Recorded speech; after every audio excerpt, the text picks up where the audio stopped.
Buenas tardes y bendiciones. Esperamos que esta reflexión sea de bendición para sus vidas. El capítulo 13 de Jueces relata la historia del nacimiento de Sansón, una de las figuras más conocidas de la Biblia.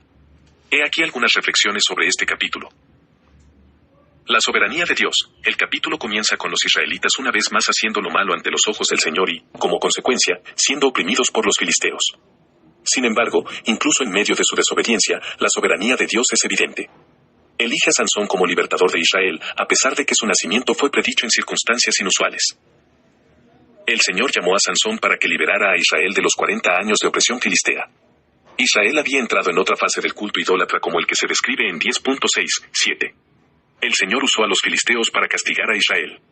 A diferencia de otros relatos sobre la apostasía de Israel, no hay indicios de arrepentimiento israelita antes de que Dios levantara a Sansón como su libertador, a menos que el clamor del pueblo escogido. En 10:10 al 16 se aplica el periodo de opresión filistea. La fidelidad de Dios. A pesar de los repetidos ciclos de desobediencia y castigo por parte de los israelitas, Dios permanece fiel a las promesas de su pacto. Interviene en su historia una y otra vez, mostrando compasión y brindando una salida a sus problemas. El poder de la palabra de Dios. La profecía del nacimiento de Sansón por parte del ángel del Señor resalta el poder y la autoridad de la palabra de Dios. Lo dicho se cumplió, demostrando que las promesas de Dios son seguras y dignas de confianza. El llamado de Sansón. El nacimiento de Sansón está marcado por un llamado divino de Dios. Está apartado como nazareo desde su nacimiento, con la misión específica de comenzar a liberar a Israel de los filisteos. Esto resalta la idea de que Dios equipa y empodera a las personas para propósitos específicos en su plan. Podemos reflexionar en esto, así como Sansón fue escogido aún antes de estar en el vientre de su madre para cumplir un propósito, nosotros también como creyentes. Efesios 1:4 según nos escogió en él antes de la fundación del mundo, para que fuésemos santos y sin mancha delante de él.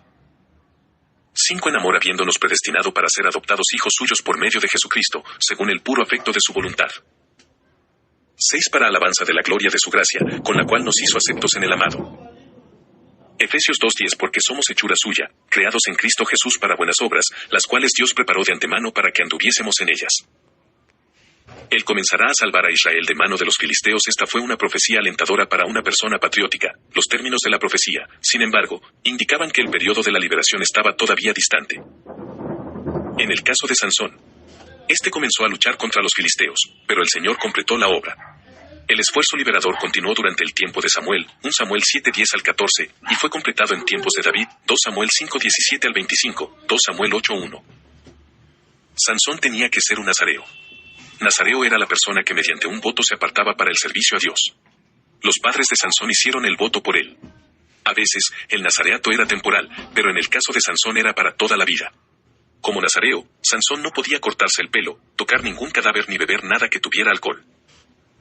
Aunque Sansón a menudo usó un juicio deficiente y pecó terriblemente, logró mucho cuando determinó consagrarse a Dios. En este sentido era como la nación de Israel.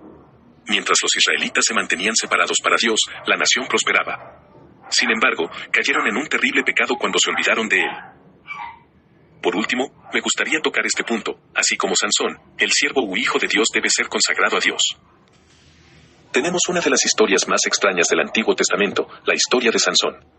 Es la historia de una gran oportunidad y de un fracaso desastroso en el caso de un hombre que pudo haber traído una gran liberación pero que fracasó. Morgan.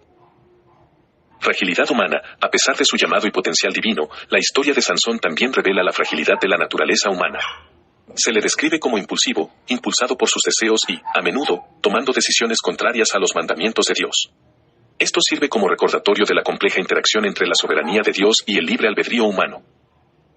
Capítulo 13 de Jueces ofrece ideas sobre la soberanía, la fidelidad y las complejidades de la naturaleza humana, al tiempo que prepara el escenario para la extraordinaria historia de una vida que puede cambiar el rumbo de un pueblo, una nación o familia.